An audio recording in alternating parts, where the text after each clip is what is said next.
Bonjour à toutes et à tous. Aujourd'hui, nous allons réaliser la fabrication d'une poitrine de veau farcie aux champignons et pieds de porc. Afin de préparer cette poitrine de veau farcie, il va vous falloir un morceau de poitrine de veau. Donc nous ici, nous avons la poitrine de veau entière, sans la partie flanchée et la partie gros bout de poitrine. Donc nous allons prendre de la farce de veau. Moi, la mienne est 100% veau, juste avec un tout petit peu de persil et d'oignon.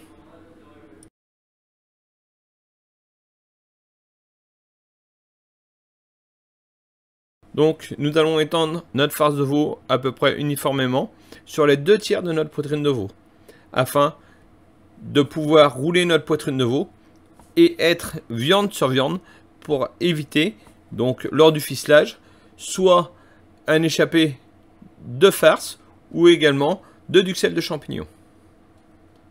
Donc nous allons bien mettre la farce, nous essayons de la mettre proportionnellement partout de la même épaisseur.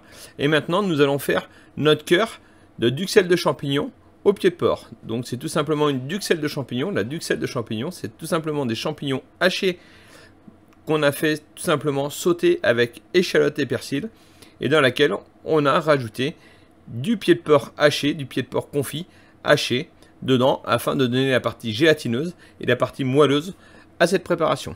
Donc nous allons faire un bon cœur à peu près de 6 cm de diamètre pour avoir un beau disque de duxelles de champignons au milieu de notre poitrine de veau farcie. Voici maintenant rendu à l'étape du roulage de notre poitrine de veau. Donc nous allons venir façonner notre outil et tout simplement mettre la coulure de notre poitrine de veau dessous afin de faciliter le ficelage de notre outil. Maintenant nous allons barder notre outil. Donc moi je l'ai fait essentiellement avec de la barde de porc, donc du gras de bardière de porc, mais vous pouvez également mettre, si vous voulez, de la poitrine fumée, ce qui donnera encore un petit goût supplémentaire à votre poitrine de veau farcie. Donc je vais venir barder, c'est-à-dire mettre de la barde autour de mon rôti. Moi, exceptionnellement, je ne vais pas en mettre au bout de mon rôti, car ça évitera d'affranchir mon morceau de viande, c'est-à-dire faire la coupe. Maintenant, ce bardage fait, je vais pouvoir ficeler mon rôti. Donc pour cela, je vais venir brider, c'est-à-dire faire le bâti de mon rôti. Donc je fais un bâti simple, ou je pourrais également faire un bâti double, c'est-à-dire mettre 2 ficelles de bridage dessus afin d'avoir un morceau qui se tient et qui soit vraiment le plus régulier possible.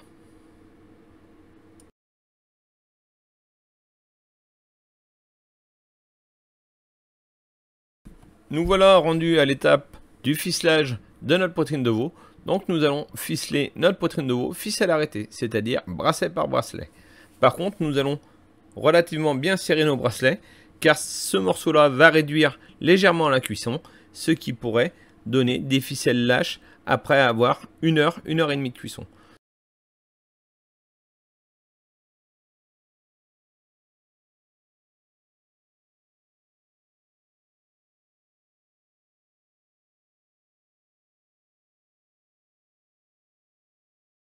Donc pour réaliser notre ficelage, nous allons commencer à ficeler du plus large au moins large de notre outil afin d'emmener notre viande fur et à mesure que nous allons avancer dans notre ficelage sur la partie la moins large pour avoir un rôti le plus proportionnel possible, le plus régulier possible.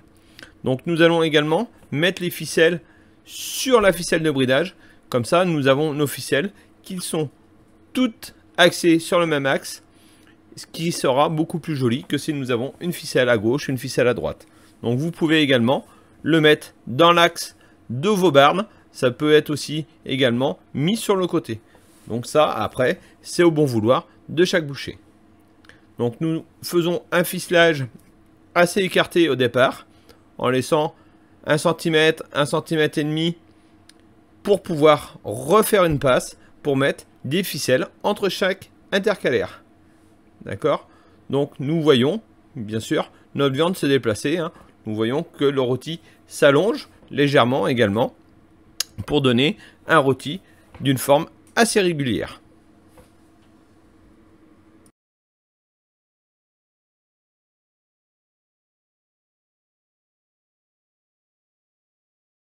Donc voilà fini notre première étape de ficelage. Donc nous allons mettre notre dernière ficelle au bout.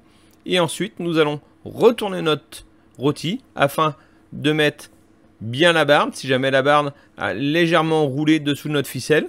Ou également mettre les ficelles dessous bien régulières si jamais il y a quelques défauts. Donc vous voyez, je prends ma ficelle et je la remets en place si jamais il y a des petits défauts de ficelage. Comme vous voyez ici, ma barbe elle a roulé. Donc je viens remettre ma barbe bien en place avant de faire ma deuxième passe de ficelage, c'est-à-dire mettre une ficelle entre chaque, afin de finir mon ficelage et qu'il soit le plus présentable possible.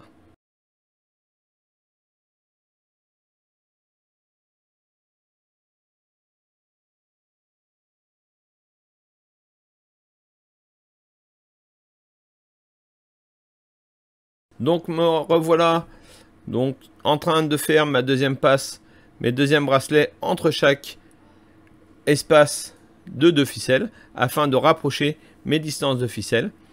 Donc bien sûr également, ce qu'on n'a pas précisé lors de la vidéo, nous ficelons toujours sur une table le plus propre possible, car autrement vous allez racler vos impuretés qui sont à la surface de votre table avec votre ficelle et vous aurez toujours des ficelles sales et des petits morceaux de viande sur le devant, sur le dessus, sur le côté de votre rôti. Donc bien sûr, cela va un petit peu gâcher le visuel de votre rôti.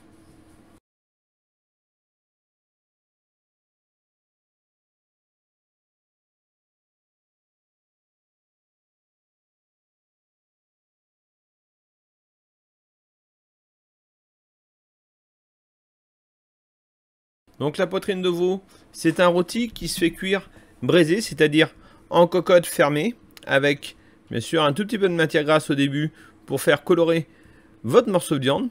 Ensuite, nous allons mettre un petit peu de garniture aromatique, oignons et carottes que nous allons faire suer également. Et nous allons remettre notre rôti dessus notre garniture aromatique.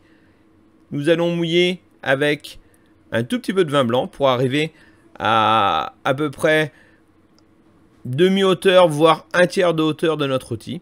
Et nous allons fermer notre cocotte en fonte et mettre au four à 180 degrés pendant 1h30, voire 2 heures, en fonction de la grosseur de votre rôti.